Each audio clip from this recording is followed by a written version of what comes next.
Bangkok Pacific. I'm interviewing someone amazing. And today I'm interviewing Bob Beaudine, a very good personal friend. One of my personal who. You'll know if when I said by personal who, you're like, what does that mean? You'll know what that means shortly. But Bob is a special guest. It's an honor to have you here, Bob. Thanks for making time, brother. Hey, it's great to be with you always, Dave. Good. Well, everybody will know a little bit more of Bob in the next few minutes. He is one of the most influential men in sports that you've never heard of. So, Bob, you're going to have to tell us some kind of cool behind-the-scenes of either professional, collegiate, some cool sports stories throughout the conversation. But this is the man behind the men in the sports industry. So it's going to be a fun interview. But before we get into that, Bob, and we get into details, I do want to recap a few things from last week's call. Last week's call was all about building a culture of accountability. I had two great leaders, Jim McQuaig, who's a branch manager, once upon a time one of the country's best loan officers, and Joe Arroyo, who is a coach, has helped the Keller Williams organization. So when you look at the scale and the success that they've had, this is one of the leaders, behind the leaders, that has helped them drive a culture of accountability. So do listen to that if you missed it. We also rolled out in last week's call what we call the mortgage coach, competitive advantage. And we all know in the mortgage industry, having great service, having a great product, delivering an exceptional transaction, those are just requirements. And you often hear people say that, I do relationship, and that's their competitive advantage. We believe the ultimate competitive advantage is being a trusted advisor. Now, I think, after this conversation with Bob, we're going to see something even higher than this, and that's when you're a trusted advisor who focuses on your who. That's when you really get lifestyle and you have the maximum success. So we're gonna adjust this triangle by the end of this call. But as a mortgage coach, your role is every time a family gets into debt, they get more than a fee worksheet. Jim McQuaig was talking about some of his best practices, that he delivers a total cost analysis to every client he serves. The week before, Jeremy Forcier was talking about a total cost analysis. And I bring this up to recap last week's call and to open up this week's call, because Bob's going to talk a lot about, doing business with people that you do life with, and to be more intentional with your friends around doing business. And I think one of the big gaps that I see is that sometimes mortgage professionals, they won't do their best. They'll only do their best when they're competing for a business, when someone's grinding them and really pushing them for their best. So hopefully a takeaway from this call is it's going to be more intention around doing business with your friends, but making sure everybody you do business with, you bring your best. And, the Mortgage Coach Trusted Advisor Framework, it's all about personalization. Bob's going to blow that up for us. What you think personalization is today is going to expand. Advice and leadership. And I think that's another thing that Bob's going to blow up. When you think of what leadership is, it starts with self-leadership. And Bob's got some new ideas for us all to think about that. So as we sit back and listen, you're a mortgage professional, think about how are you personalizing your conversations with families? How are you delivering advice to your realtors, the financial planners, the people that trust you with referrals, and just how are you doing all these things at the same time? One last comment before we bring in Bob and focus the interview on Bob is we rolled out last week the Mortgage Coach Why worksheet. If you have not downloaded that from last week, we did put it in handouts. And I'm not going to spend a lot of time talking about it because it's been integrated into all of our training, all of our content, and I talked about it last week a lot. But I did want to remind you, if you have not gone through the Mortgage Coach Why worksheet, it's not too late, and we put a download in today's call for you guys to go ahead and grab that. So I set the table. Bob Beaudine, before we get into the conversation you and I want to have here, any color you want to provide around what I just said or anything come to mind? Well, I love the concept of a culture of accountability. There's something about character, the whole word of character of a person, and that is that you're doing things that that you think are important, that have been in dwelt in you of who you are and whose you are and the path you're called, that you do things behind the scenes that no one's seeing, but you're doing it all the time with a discipline, with a consistency, and everything you're doing daily.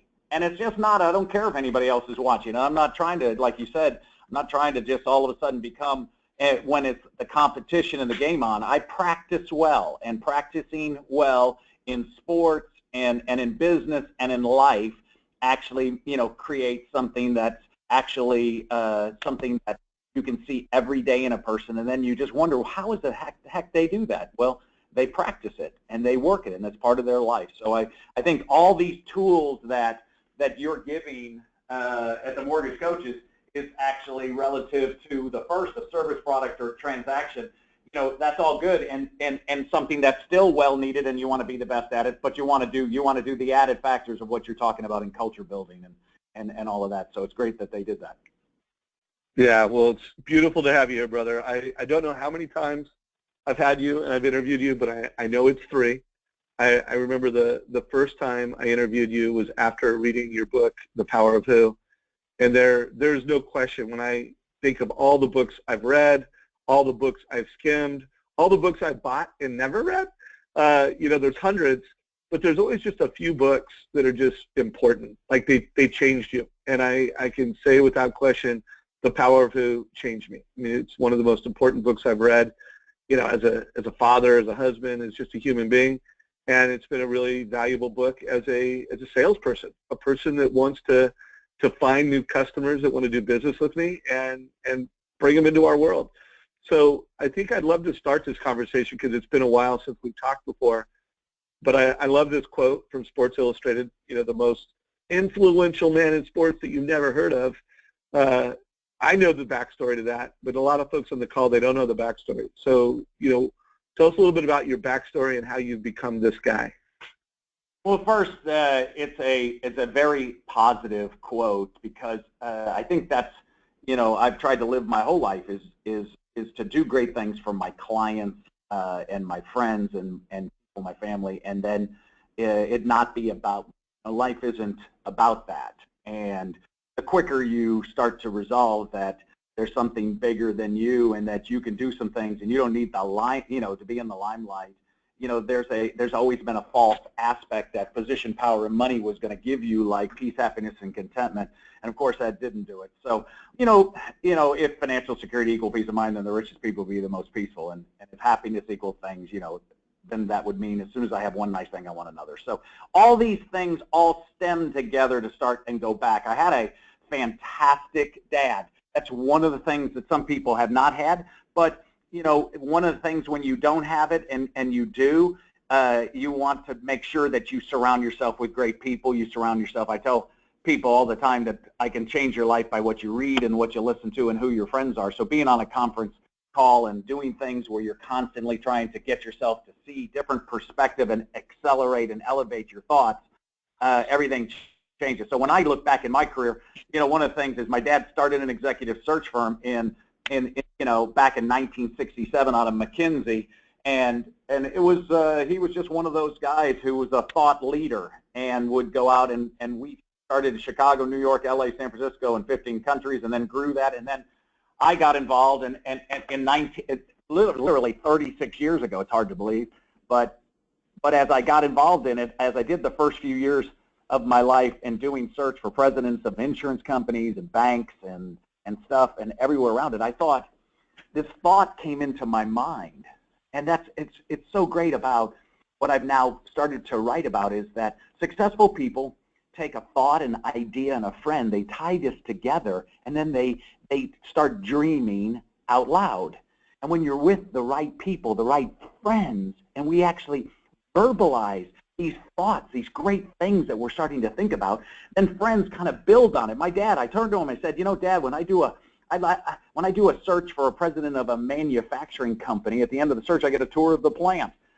And he goes, yeah? And I go, well, if we did the search for the president of marketing or the head of championships for the NFL, we'd get All-Star Weekend, we'd go to the Super Bowl. And he said, And it was kind of one of those moments that no one had ever done search in this particular industry sports and entertainment. And so that's where we started to get involved. So looking back, it started one thing, but the people who I already knew in my life that I had built relationships with, and my dad had built relationships with, had set us up for a spot that dream and that thing that you have on your heart today, and those people that you've been given in your life, they're more important to you than you think. And we've just been taught a bunch of things, as you know, Dave. We've been taught some things that have hindered us in life, and we've spent so much time going out making cold calls, mass emails, and sending out dear recruiter letters and dear stuff to people, trying to get people to be in all of a sudden into our business,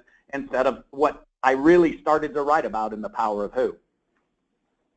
I love it. You know, hey, Bob, on the screen right now, I've got a picture of you in your office, and it's been an honor. I've got to share some time with you in that office a number of times. But if you wouldn't mind, just so the folks realize just the types of folks that you run with and the types of folks that you've placed, you know, who are some of the figureheads in sports that have been part of your journey? So, you know, my first search right off the bat was the commissioner of baseball. I mean, hard to believe I placed Bud Selig back, a couple decades ago. And during that time, as doing that search, it was fantastic that I got a chance to interview President George W. Bush, for the job, and Colin Powell, and, titans of industry, Hall of Fame people that you can't even imagine. So I interviewed the 50 biggest people in the country at the time, which then opened up for me to do other commissioners and startup sports, where I did the commissioner the first time ever, where we kind of created it on a napkin, the Arena Football League, and then doing all of tennis, professional tennis and golf and Ultimate Fighting Championships. We've now had a chance to do 52 of the 100 athletic directors in the country. I've placed 68 head coaches. We kind of cover all the things that you and I just think would be ridiculously fun to do. And if you have a dream and an idea, there's someone running that piece of business, and I bet you know someone who knows them, and that kind of started. But all those pictures, if you look at that picture in that office, all those people and all those signed balls and all that stuff, instead of me trying to say what a lot of people try to do is they try to get a bunch of collection of a bunch of people who are big stars and a bunch of things they do. I don't really ever try to do that. These people who have signed it are big stars to me. They're Dave Savage. There's buddies of mine who come in, and these are all a collection of friends, because that's, of course, the most important to me. Well, I love it. And by the way, that's a great metaphor. And I was super honored when I got to come into your office the first time, and I was looking at all the signatures you had, and you sincerely, like, Dave, I want you to sign one, and I'm like, wow, to be in that bucket of balls and to be one of your who, it was special. But I think this is a great transition, because mortgage professionals, I think we get so caught up on chasing the next deal, doing the next loan, closing a transaction. Again, I don't want to stereotype anybody, but they look at a loan as a commission check, and we dehumanize the business sometimes. And so I think it would be a good transition for those who have not read The Power of Who. Let's cover some concepts on that. But one takeaway I hope everybody gets is that your loans, your deals, your transactions, they're families, and more importantly, in Bob's world, they're friends. They're your who friends. And so set us up. Let's talk about The Power of Who, what a who is, and then let's see where that takes us. And by the way, folks, Bob and I designed this conversation to be pretty ad hoc. I mean, we're going to be very transparent. If you have some questions that you want me to ask, I will check Q&A in the control panel throughout the call. I've got a few friends that heard I was interviewing you and actually forwarded me some questions to ask you, Bob. So be ready for some questions from some mutual friends of ours. But what is The Power of Who, and what is a who? So first off, I would have written a book called The Power of Friendship, but the word friendship has somewhat become disingenuous. Today we have 5,000 people on Facebook who are our best friends. And what we do is we are friendly, but we don't have friends. And so we do deals and shake hands with people, and we say that person's a friend, but we don't know the rules of friendship. There's differences of what a friend really is. And so I changed the word friend to your who. And these are the people who matter most in your life.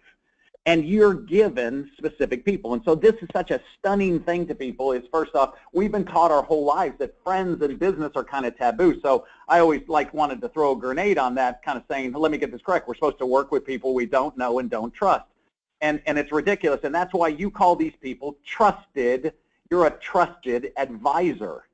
And trust is something that you have to experience someone. Friendship is intimate. It's not something that just happens overnight. You can't say, hey, I'm your who, because you met once and you were at a conference, or you met somebody and you did something. A who is something much more important. A who is someone who helps you now. An acquaintance wishes you well. A who is someone who knows the song in your heart, and they can sing it back to you and you've forgotten the words. And so that's kind of confusing for people who have to deal with a lot of people.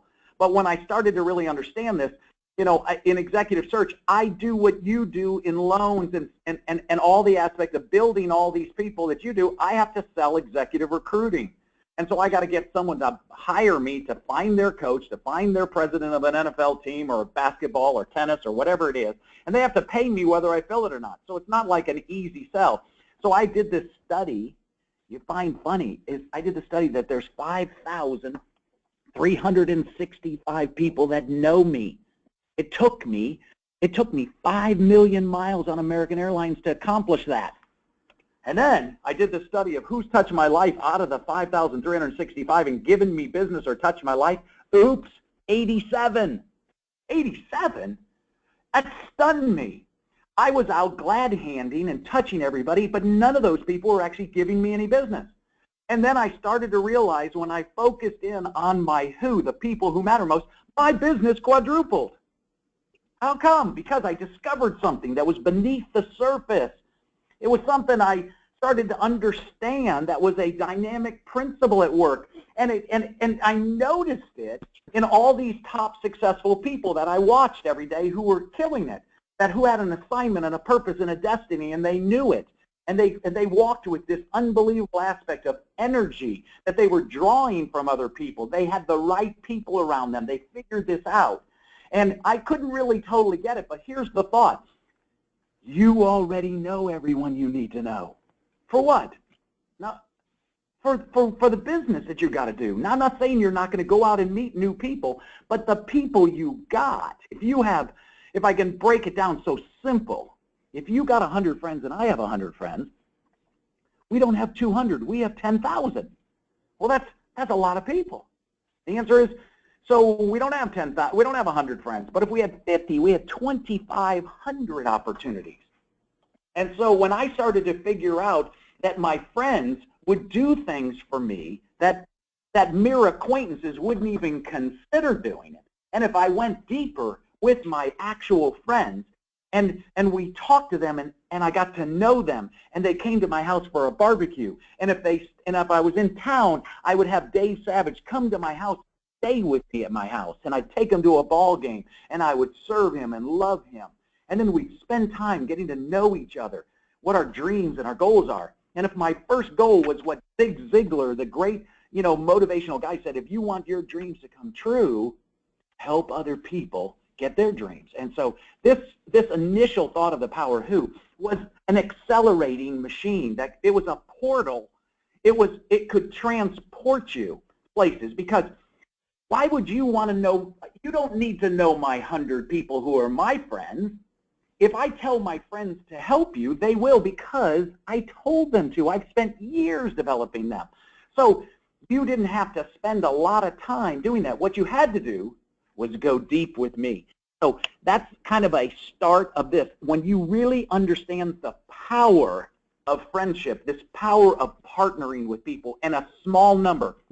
Listen, we know it so well that if your grandfather, when your grandfather used to teach you this, that if you had one friend, you're blessed. 3, rich. 12, you change the world. How do we know that? Listen, the model's been around. Jesus had 12 friends, 3 close, 1 best. Everyone knows who he is.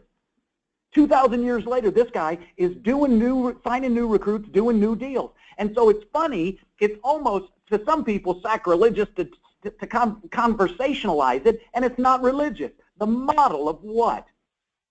Small amounts of people who come together and are great friends help their friends naturally. They want to, they're pre-wired to.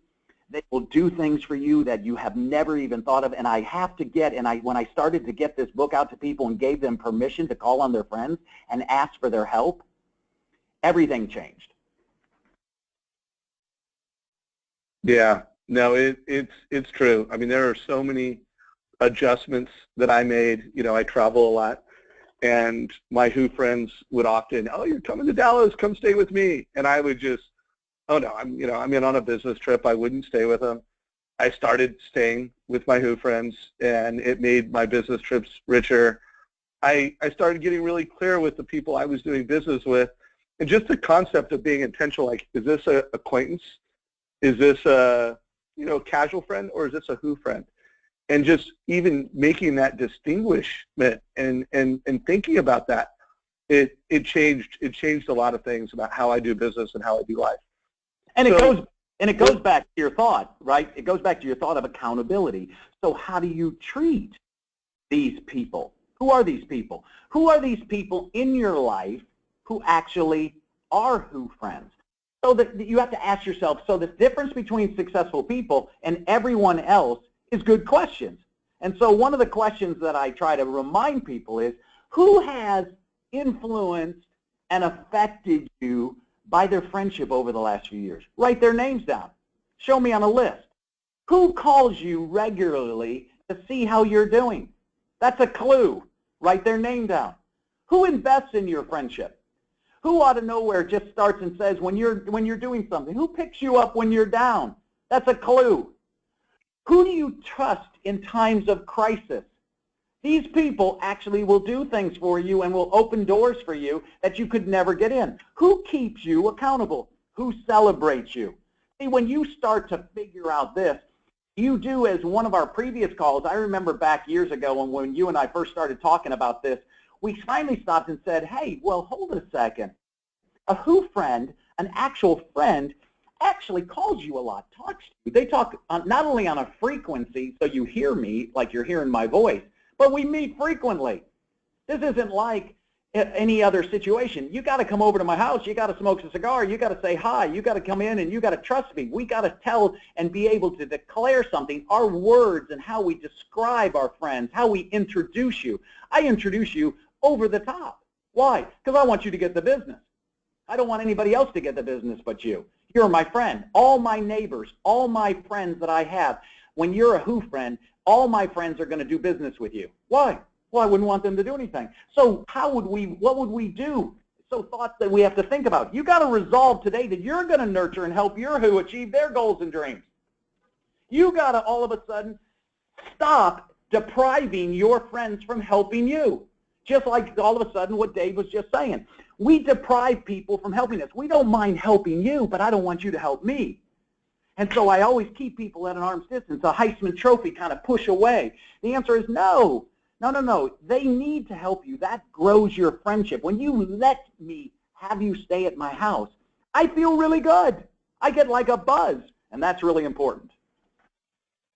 Yeah, well, how much you help people is so clear and obvious. And, well, Bob, I don't know if you can see the pictures I'm going across, but I'm showing the picture with former President Bush, and it was in the dugout at your suite. And this is the kind of thing that happens. Actually, in between Bob and former President Bush is one of my best friends from high school, Mark Brooks. And I remember it was a trip to Dallas. Typically, I would have stayed in a hotel. I go to business often, and this time I'm like, okay, I'm going to stay at Bob's house one night, Mark's house another night. And then you were kind enough to not only invite me to the game, but let me bring, one of my best friends, the guy that was in my wedding. And you created an incredible experience for us. And I mean, here's the thing, guys, and I know prior to reading this book, I did not let people help me.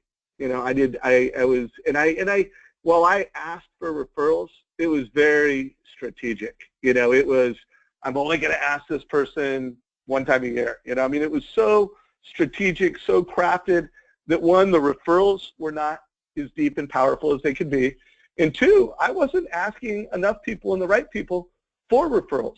So Bob, let's talk about that a little bit, because every loan officer on this call, you know, there's even a movement in our industry, referral only. People put it on their business cards. I work by referral only. And obviously with, you know, Power of Who, there's so much opportunity. So let's talk about referrals. I would tell you, Bob, the most valuable referral in the mortgage space is when a loan officer gets referred. Yes, we want to get referred to families that we can do a loan for. That's huge. Then we get referred to a realtor that can refer us 5, 10 deals a year, or a CPA or financial planner that can refer us a lot. You know, it's just those coveted relationships are the advisors. But I just think in the mortgage industry, you know, the loan officer that has been transcended with the whole understanding of what who means is just, it's such a gift. It's such a change. So could you talk a little bit about, you know, who is a who, and how should mortgage professionals be approaching their who to get introductions to advisors and clients and so on? So first off, it's such a great question. I mean, there's so many things in our lives that we're doing today, and it's become, we've not seen it, but I'm going to start with something. I want to tell you a quick little quote, and then I want to share the thought of what you're saying. Number one is leadership is personal. All aspects of leadership, it's personal. That means we know each other. We don't just do something. Success isn't related around liking people, liking stuff, liking this. Success is only, in my opinion, based on loving it. You have to love people. Loving champion, the whole aspects that champions love is the key. And so in the Power of Who, to get to a spot where all of a sudden you can declare to your friends and your clients, love them. So that's really, for some people, very awkward. Why? Because there's 180 words in the Greek language that says the word love, and we have one. And so I do not love you the same way that I love my wife of 33 years, Cheryl, or my girls. But I can still love you, and I can love somebody, and it's not awkward to me. Now, a lot of people say you can't play here, so the whole referral game is awkward to people. Such, for example, Zig Ziglar, who lives in my area before he passed away, he was a national treasure, okay, loved people. He didn't like people, he loved them. And he would sit afterwards, he'd meet you, he'd talk to you. He said this quote one time, and I want to show you the fog we're in. He said this quote sometime, whether it's 8 a.m. or 8 p.m., and I want you to think, in fact, I need to state it. I want you to think about today as you walk to the office, as you walk through where you were, as you got in your office, as you walked around there, think about yourself as it relates to this quote.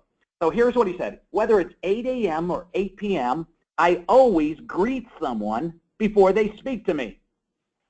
Now what happened to that? Hello, Dave. How's it going? And I visit with you. If I didn't even know you and you were walking by, I say, good morning. I say, hey, how are you doing? I actually care about people. You could be a terrorist. That's how we think today. We're like all caught up in things. We don't greet anybody. So how does that roll over? It rolls over into all the referral business. One, we don't see our friends, okay, as somebody who we should go and ask, because that would make me vulnerable. And what if my friend said they don't want to help me? Friends, we got 1,000 people at all our meetings that I have a friend, and I asked them, and they never introduced me to them. They weren't your friend, and you didn't explain it well. The answer is friends do things together. And then I start to tell you about my business, you tell me about yours, and then I refer you. Yes, there are some people you did such a great job on. You're so good at what you do. I congratulate you. Dave and I are applauding you right now. That's going to get a referral because you're so good. However, that's not the Power of Who. The answer is all my friends, all your friends in our circle are going to give you the business. Why? We love you. That's a whole different ball game. That elevates the whole game. So now my friends want to help you. How would you do that? Well, you got to create a who group. You got to start talking about this subject. 18% of companies today have a program that promotes friendship. So we have all these like great rules that we tell corporations and all our clients that we treat them like a customer, and we do all this great stuff, but we don't do it to the people in our own building, and we don't do it to our family. I mean, we're not that accountability factor of what you said. It's that character which we practice all day, all the time. I'm saying hello. Now you might say, well, Beaudine, you are like a peculiar person. Yes. Yeah, I didn't say I'm not. You're not normal. You're amazing. You do one thing better than anybody in the world, and we have to get that out. I have to remind you that just who you are, that you're spectacular, you are gifted, and you got to get out, and you got to love on some of your friends. You got to start to get to know them. You can't put on your earphones in their iPad and get on when you get on planes and not talk to the person next to you. You can't walk down the street where you don't look like anybody can walk up to talk to you. You got your head down and you've lost vision. There's a great scene in the movie, Joe versus a Volcano. Probably a stupid movie for some people. I love it. Why? Tom Hanks, Meg Ryan, and she says something out in the middle of this, and you don't need to know the story. They're on the middle of this ocean. They're on luggage. They're all just sitting there trying to survive, and she says, my dad always told me that all the people around us, all the people, everyone near, they're all asleep. And then there are some people who are wide awake, and they live their lives in total, constant amazement. Now listen, here's the rules of referral business. Is this, if you want something that you've never had, you're going to have to do some things you've never done. And the answer right now is if you don't have any plan, that you've taken your friends and written them all down on a list, and all the people that I just went through that whole list of who influences, who affects you, who's helped you, who motivates you, who inspires you, and you don't have your list of your ones, your twos, and your threes, all the ones who fit into your life. You're talking to them all the time. You're calling them. You're sending them a text message saying, I'm thinking about you. I appreciate you, and I love you. You got to start sending out these messages. You got to start deciding and saying, hey, every single day I have a breakfast or lunch with someone. Every day. Because at night, I'm going to do that when I'm in town. And when I'm in town, I do the life with my family at dinner. But then when I'm on the road, I got breakfast, lunch, and dinner, and afternoons, and any other time to go meet people. And then what am I doing with them? Figuring out, how do I help you in your life? The greatest way to a man's heart is kids. And one of the things that we all have in this messy, crazy world is we all have trouble. And no one wants to tell you all the trouble they got. But the moment that you're a secret keeper and you care about people and they know it, well, they got to talk to you. And they want to share with you. And then they want to share everything. There is a gift. It's called this law of reciprocity. This law of reciprocity, it works whether you know it or understand. God created some laws, universal laws. And like one of them is, if you're nice to people, they're nice to you. If you're mean, they're mean. If you're neutral, hey, they're neutral. If you're a drainer and you all of a sudden do it, hey, you wear people out. But if you're a replenishing person and you give to people and you listen to people and you help people, the law of reciprocity comes to you whether you know it or not, and everyone around you has a legacy, and it's really big. Wow. Well, you said a lot, my friend, around who you need to be, but netting it out for every mortgage professional on the call, to me, what you said that really clarified things is if someone isn't referring you business, either one, you're not their friend, or said another way to every mortgage professional on the call, you didn't wow them. You know, maybe you successfully delivered a transaction at a minimal expectation, but you didn't wow them. You were not someone to them that they felt compelled to refer to friends. And two, you said you didn't explain it well enough. So super powerful. I think a couple thoughts for every mortgage professional on the call right now is a homework assignment I gave to myself, and I think it was actually a homework, you might have given some homework assignment like this. It was either in your book or the workbook, where just, who are your who? Who are the 12 people that guide your life and that are the advisors that define you? And then who are the who relationships? Let's face it, if you're pretty successful, you've got some realtors and some referral partners that they're Who friends. They care about your family. They know your kids' names. They know some things about you that are personally, and they care about you. And then you got some people that are just acquaintances. You know, that's okay. Acquaintances are fine. And Bob, as we both know, acquaintances can turn into Who friends. You know, it's not like Bob and I went to, you know, grew up together. We became Who friends because he opened his heart and made me his Who friend, and I did the same. And we've done a lot of life together over the, I don't know, 7, 8 years that we've been Who friends. But get clear on that. And Bob, let's talk a little bit about telling them how, teaching them how to make a referral. How does a Who friend help a Who friend who they believe in? So I think you have to understand the basic aspect that there are some people who are just drawn to you, okay, like a homing signal, and that they're pre-wired and they want to help you. So the factor is that if you want some referrals, you have to be able to ask. So if you and I are best friends and I asked you for help, you'd say yes, but then I'd say, why would you deny me the same joy of helping you? And so we have to teach our friends how to do this. So one of the things that I tell people right off the bat is this. So you have, when you think about the whole thing in your life and you think about the big moments, life's made up of moments. I mean, I just was on a show the other day, and I did a TV show for my new book, and the two guys that were on before me were the two guys who stopped the terrorist attack on the train going in Paris.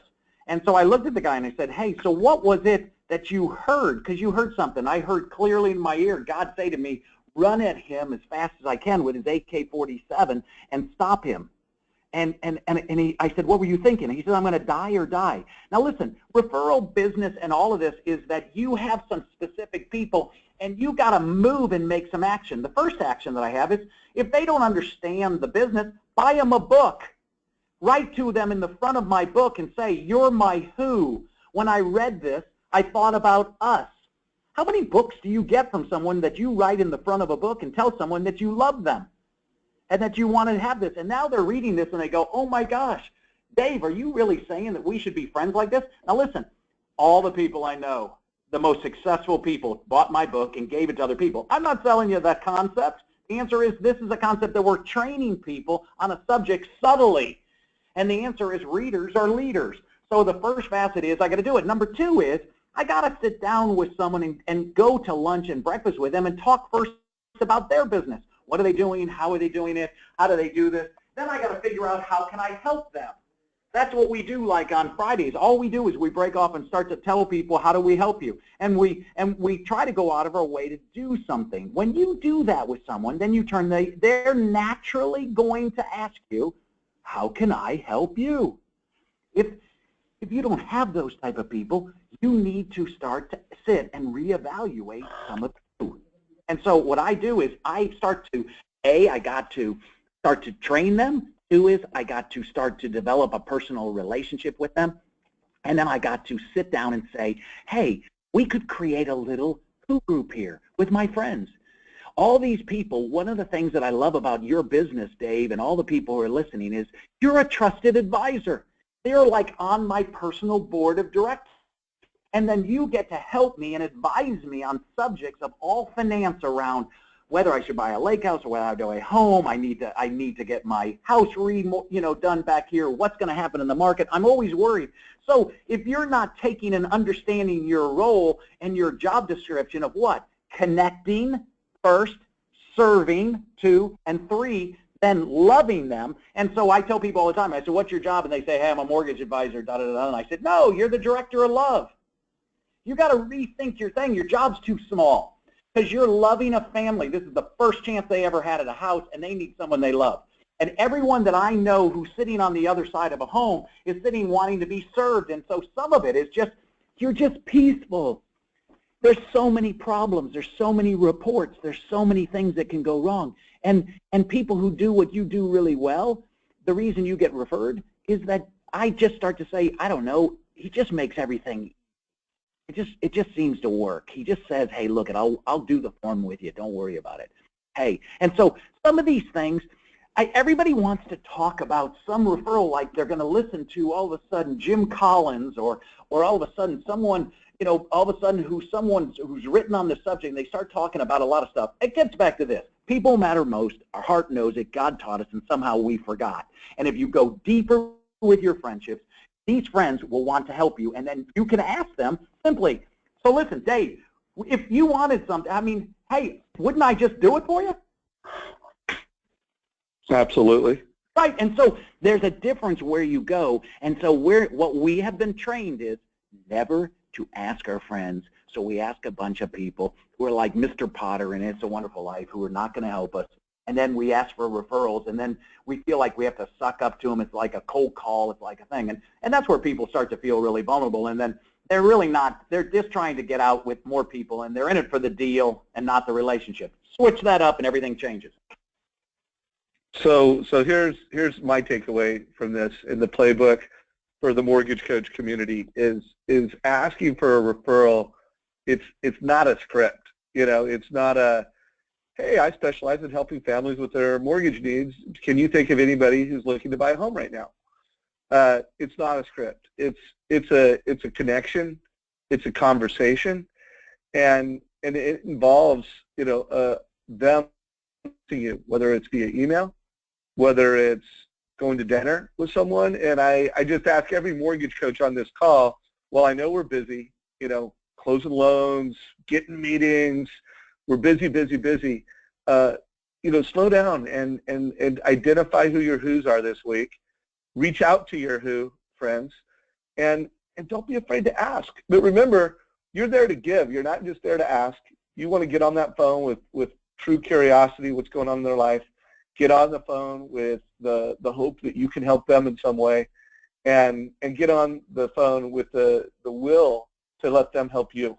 So Bob, before we transition, because I know you've recently written a new book, and I want to make sure we talk about that a little bit, but there's this concept in your book, and it's a concept that I've adopted called Who Friday. Could you just tell everybody what Who Friday is? Because I think it's another great takeaway that has definitely made life and work just better for me, more successful, and given me a little extra joy on Fridays. Would you mind telling everybody about Who Friday? So Who Friday is the greatest thing that ever happened in my business, and it's totally a paradox. It's so totally countercultural, and that is at 1 o'clock every day we stop working. Everyone in our firm, all we do is call our friends and say, can we help them? That's like, really? Seriously, you're calling me? First off, people love to get a call and just say, hey, how are you? Hey, I just wanted to call and tell you, hey, I was thinking about you, and is there anything going on, and what could I do for you, and how's things going? Even as you were talking and giving your tips a second ago, when you were even doing it, I always think of realtors who come up to me and ask me and say, now listen, I know you know a lot of people, so if anyone new come in here, would you make sure that you tell them that I'd like to do their house? And I always think, hey, that's really great. And I think to myself, yeah, I know, but what's my wife's name? Have you been to my house for barbecue? Have you ever talked to me besides just asking me that? And that's what this whole Who Friday is. It's kind of putting the rubber to the road. I mean, what we do is we stop and try to get involved. Now, I tell so many stories about this, but here's a story I want to remind you, that you hold the key. There's a key in life that, again, is to a portal that opens up doors for people, that says, hey, when they start to talk about their son, they talk about their daughter, they talk about a friend who's trying to get into school, they talk about somebody who needs a babysitter, they talk about a problem of a dentist. So yesterday I was with someone, and they called me at 11 o'clock last night. They found out all of a sudden that they had a brain tumor, and they didn't know what to do. The wife's calling me about one of my really close friends. And they say, what do I do? And I say, well, don't stop at this hospital. I'm going to call a guy right now who's the top neurosurgeon in the country. I'm going to get that going. They will be in your hospital room. Go to this main hospital, get set, and then I'm going to have something done. Well, that's what friends do. People, what happens is, if the moment we've just been taught not to ask anything about trouble. Never talk about trouble. Never ask me for anything. Never talk about any aspect and tell people you love them. Never talk about God. Never talk about anything. And so we've got a lot of issues that are saying, hey, you're telling me what I can and can't do. And the answer is, listen, successful people don't go for those type of rules. The top 1% of the country does everything with friends and family. They ask their friends.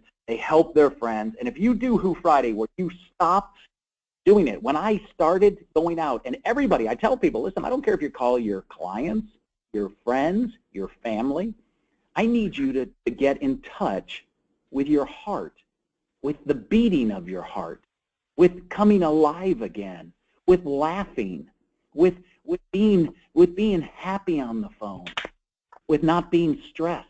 I need you to start to become genuine again. And you do that, and somehow we all feel like we've done it, and we've all been down. Listen to me. You can't do this world alone. We all need a friend, and the best way to have friends, start out and be one. Love it. So folks, you'll probably notice if you're watching the screen, I've shown some pictures of Bob. I adjusted the paradigm that I showed at the beginning, where I had at the top of the pyramid a trusted advisor, and now the top of the pyramid is a trusted who. And I think what you just said, you netted it out. It's, if you want to, have a friend, you need to be a friend. So another consideration, another homework assignment for the week, it's cut out half of the day on Friday. Don't call anybody that you don't like. And that's one of the things I've tried to do, is just dedicate for Friday for people that I like, people that give me energy. And I've added high school buddies to the list. I've added people that are not part of my day-to-day business life. They may not be part of my day-to-day home life. Let's face it. If you're like me, there's, between the people I do business with and then the people that I do life with, and by the way, those aren't necessarily those aren't some of the people that love me the most. Call them on Friday. The energy you will get, the fun you will have, and believe me, they can actually help you in your day-to-day life more than you realize. So, Who Friday, everybody. So Bob, we've had a lot of questions actually come in. I'm not going to be able to get to all of them. I do want to do a shout out. There's been a few folks that have read your book and just commented how they've read it 3 times. Les Berman had a comment on how he bought it, read it on a plane, and has read it 3 times. So folks, if you've not read The Power of Who, it's required reading for every mortgage coach. And Bob's suggestion about buying it and giving it to realtors and use it a way to start the conversation. Again, it's been a while since you and I have, given this advice, but if you've not read the book, get it now, read it. We did put a link to that in the handout section, and get some and give it to your realtors. So Bob, as we get into the final part of this call, you've got a new book, and the thing that makes me so excited about this book is how excited you are about this book. And also the fact that it's just giving you a whole new platform to create impact. You were telling me about your Instagram page and or your Instagram account and how many followers you have. It's giving you so much more impact, and it's also so much of who you are. So I don't know whether you want to tell the story of why you wrote the book, or you just want to tell us about the book. I'll let you figure out how to answer that question. But let's talk about your newest book a little bit. So when I started writing The Power of Who, I saw that there was a mechanism that people were doing to find their goals and dreams was a thing called networking, which was, yeah, that's right, not working. It was not working in the fact that it was about faceless websites, handing out business cards to strangers, sending in dear recruiter letters. And people were actually then just doing LinkedIn strategies, trying to find something any which way. They were sending out mass emails and doing all this stuff. And what I found is that in the same way, what happens, though, when it's just not goals and dreams you have? What happens when there's trouble? The one thing in life that's messy about our lives that we all have in common is that there's trouble, and there's some trouble that actually forces us to come to understand our own limitations. We don't know what to do. We don't know where to turn. We don't like to tell people we're in trouble, and everyone knows we're in trouble. Some facet could be a relationship that's gone awry. Some could all of a sudden say that, hey, they all of a sudden didn't meet their quotas. They're worried about this. They lost some money. Their dad died. Their mom died. Their grandma, their kids. There's something. There's always trouble. What do you do in times of trouble? It was something that I went to my mom with. So listen, I've interviewed presidents of the United States, generals, CEOs, titans. My dad was a McKinsey Mensa superstar, but the greatest advice that I've ever gotten in my entire life is from my mom. Moms are amazing. Moms love us. Moms cuddle us. Moms remind us what are important in life. Moms immediately have this unbelievable sixth sense. Women do. They're just so good at it. They're so fantastic. I went to my mom and said, what do I do in times of trouble? What do I do about finding a mate? How do I do all this? She goes, I don't have those answers, but I know who does. And so I said, wow, okay, what? And she said, I'm going to ask you 3 simple questions. Questions, again, are the things that differentiate people. We've stopped asking questions in our life. We just are numb. We're just walking along. We don't have friends. We can't tell people we love them. We sure can't do what my new book's about. And so my mom said, I said, so what do you do in times of trouble? She said, can I ask you questions? I said, yeah. And she said, they're simple and yet disruptive. And I said, okay, what is it? Does God know your situation? I said, huh? Does God know your situation? And I said, sure. And she goes, well, not only does he know, but he wants you to know. Most people think of God as like got 6 telephone lines for 7 billion people. He only works on like ISIS, heart attacks, and natural disasters. And I'm not really that good a person, so what are you talking about? Well, listen, he knows. In times of crisis, the highest priority is to get your mind above the crisis. The highest thought, of course, is God. Now, number 2 is, he asked me and she rips it at me. Hey, is this too hard for him to handle? I almost wanted to say, is too hard for who? But I knew that would she wanted to smack me across the side of the head since we're talking about God. And so I said, I said, no. And she goes, but this problem is above your pay grade. You don't have an answer. But it's too hard for you. And I said, she goes, does God have a good plan for you? I said, sure. And so she says, what is it? I don't know, Mom. And she said, exactly. And that's the name of my new book. What? 2 chairs. One chair so our mechanism for finding goals and dreams is called networking. It doesn't work. Our mechanism right now is that we talk to God and do a conversation with God by calling it prayer. And the answer is we speak to God. We inform him of the trouble. We just tell him, hey, this is really tough. And then we walk away with our problems and the trouble. And we didn't actually listen to him. So this is kind of like when I wrote The Power of Who, I said, hey, it's like drop the mic, Dave. It's, hey, you need friends. Over here, wouldn't it be logical? Why would God? Now it's so uncomfortable for people. I was on the other day on Fox News. And so the guy goes, hey, I got Bob Beaudine coming up, my friend. He says, 9 o'clock news. He goes, he's talking about God. And he says, it's very appropriate since the show that preceded us was Lucifer. And everybody thought that was funny. And then he said, we're sitting and all of a sudden it's at Starbucks. And he says, hey, so he's on TV and he goes, Bob, so seriously, he says, let's talk about what we're doing. Bob's telling him about what he's talking about. He all of a sudden mentions God a couple of times. And then all of a sudden the people in Starbucks started looking at me. And he says, I started to feel awkward. And he says, isn't it interesting? I can talk about, Viagra and Cialis, but I can't talk about God. Now listen, if you're on a gurney right now with one of your family members, now someone listening right now is already in trouble. It's not you, maybe, but if you're not, you will be. Someone in your family is. And so what we do is we say we care about people, but no, we're not talking about it. I didn't ask you where you went to church. I'm talking about God, the guy who created the world. And the problem is you've got trouble. You don't know where to turn. And so the concept of sitting across from someone in 2 chairs, one for you, one for God. I'm actually talking about 2 chairs. It's amazing. And you're going to sit, and the answer is, why would God say, renew your mind daily if he only meant you to do it on Sundays and Easter? And why would he say, ask, seek, and knock if he didn't have something to say? And so I laugh, and I don't know how much time, but I want to say this. Look, if I could bring Warren Buffett to your house for 5 minutes every morning to talk about your investment strategy, you would say, fantastic. The answer is, would you talk the whole time? The answer is, no, you'd listen. And so my real challenge on The Power of Who was that friends make difference in life. My real challenge here is that God actually wants to talk. You get to talk for 1 minute. He gets to talk for 4. And now see what happens. 2 chairs. One for you, one for him. Don't sit in his chair. I love it, man. I love how passionate you are, Bob. I just totally appreciate your energy for life and everything that you bring to the mortgage coach community. So folks, on this call today, we've got one of the nation's most successful recruiters in the sports industry, one of the nation's top authors.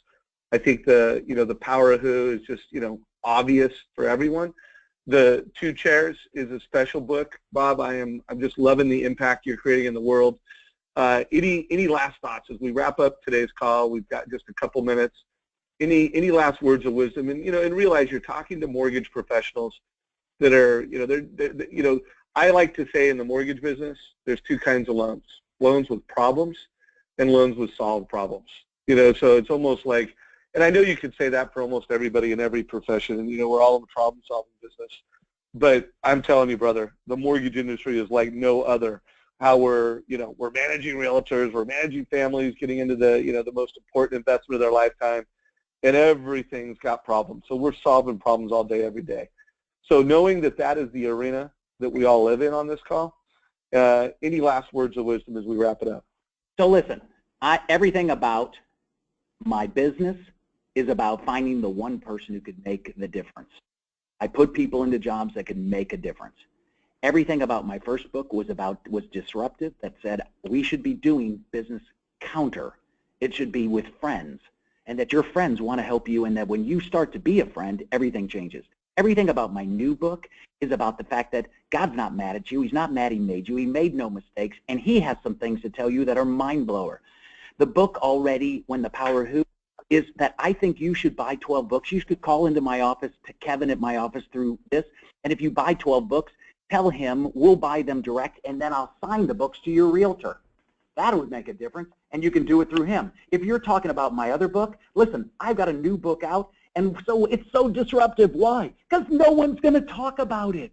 Here's what's disruptive. All over the world, I'm getting pictures. The book's been out a month. It's number 6 on the LA Times, number 5 in Chicago, and all over the world, people are sending me pictures of their Two Chairs.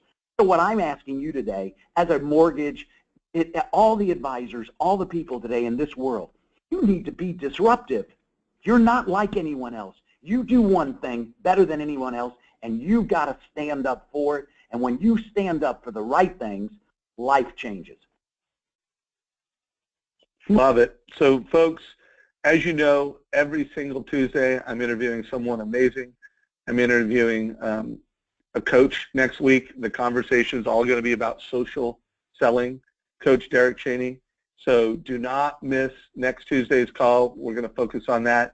As everybody knows on this call, we're dedicated to helping you be successful, be the best mortgage professional using mobile devices. So I want to remind everybody, every Wednesday, that means tomorrow at 11 o'clock Pacific, we are training and teaching you how to story sell, how to tell a story with a realtor, pull out your mobile device, bring it to life with graphs and charts, whether you're helping a family. So every day of the week we're doing some type of training. Every single day, no matter where you're at in the mortgage coach journey. I hope this call with Bob has served you well. I am going to post a survey as we wrap up today's call. Please check it. If you're a guest, check the last option if you'd like to learn more about Mortgage Coach. But let us know what you thought of today's call. On a scale of, did we wow you and surpass your expectations with value? Solid takeaways, average, what did you think of this call as you wrap it up? By the way, Bob, we blew people away. I ask this question after every call, and I always get a lot of wow, kind of the top of the moon, but you definitely surpassed the expectations of today's community of mortgage professionals. I'm grateful for your service, brother. And I'm grateful to you, and there's so many of my friends out there. I wish you all fantastic things today. Great things are coming. And I so appreciate you.